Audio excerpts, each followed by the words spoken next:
Form is important. I mean, it's the reason why two people can name the same exercise yet perform completely different movements. Everything from the speed we're moving at to the amount of resistance that we're working with, even what we're thinking about during training impacts our form. But when it comes to training, particularly calisthenics training, just how important is form really? And actually, let's get the main element out of the way, the item that I know will come up when we start discussing form, and that is safety. Most of the cues drilled into us when it comes to exercising are designed to place us on the better side of the risk-reward ratio. Often, it takes only a slight degree of variance to drastically increase our chances of issues over the long term, especially in more technical lifts. And I think we can all agree that staying safe and injury-free is the most fundamental way to ensure long-term progress, all other things kept equal. But when it comes to defining actually what is safe, it's interesting how that changes over time as the research changes over time. I mean, it wasn't so long ago that having our knees move in front of our toes in a movement like a lunge was tantamount to a cardinal sin, and yet the benefits of doing so now are just common knowledge. But okay, let's pretend for argument's sake we are being safe. How important is form then? Can bad form even be useful to us in training? Well, as always, we need to think about the goals we're chasing as well as where we are on our own fitness journey. And on this point, perfect form can actually be an inhibitor to our progress, particularly when we chase perfect form too zealously.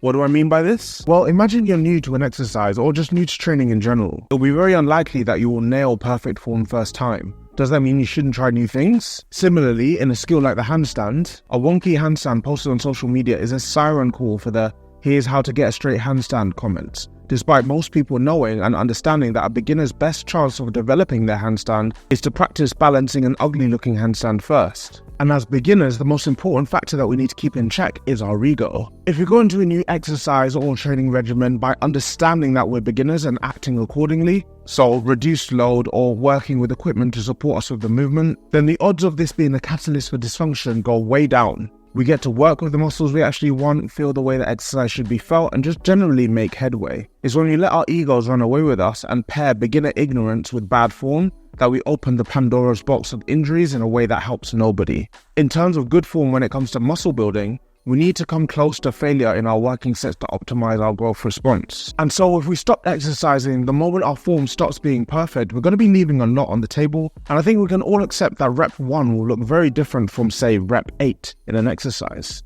More to the point is that with bodyweight training, we sometimes have very limited options for making exercises easier. And regressing movements may mean changing much about the movement itself, such as the range of motion or doing things that alter the exercise's strength curve. Going from 0 of something to 1 of something is one of the hardest steps when it comes to bodyweight training.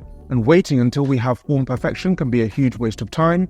But the thing is, our bodies aren't stupid. Our intent matters. And if we focus on what we're trying to do, even if we don't have the strength to do it in that moment, as long as we keep pushing towards the goal that we're chasing, the adaptations that will allow us to do what we're trying will come eventually. And that's on one condition, namely that we're being specific enough with our focus and training exercises. If we're looking to get strong enough to handstand push-up, for example, but our working handstand push-up sets look like this on day 1, it's not going to be much of a problem, as long as our working sets on our other key pushing exercises look like this, and we're working on a program built around strength and hypertrophic progress. Where we actually have a problem is where our working sets in many of our exercises look like this, and we parade bad form throughout our training. Or perhaps, and I definitely wouldn't advise this, we're working on multiple movements all outside of our comfort zone, and so we have no space to develop the form habits that actually lead to efficient gains over the long term. So what do we do about this? How do we ensure that the form police don't arrest us while still avoiding doing anything silly?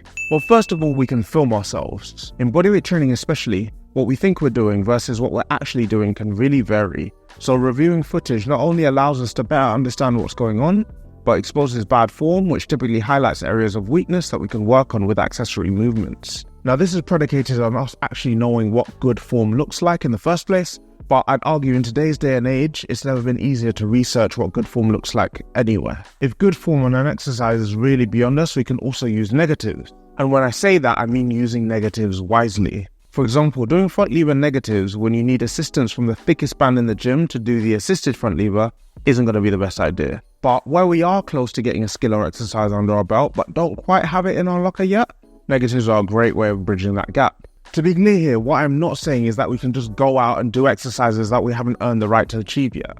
I mean, there's no point doing weighted pull-ups when your normal pull-ups look like this. But equally, we need to acknowledge that if we're going to dance along the line of working hard enough to grow, while staying safe enough to not get injured, then our toes will cross over that line from time to time, and that's okay. Form management in calisthenics does not have to be a mistake that we make. But if you want to avoid some of the biggest mistakes, then check this video out right here.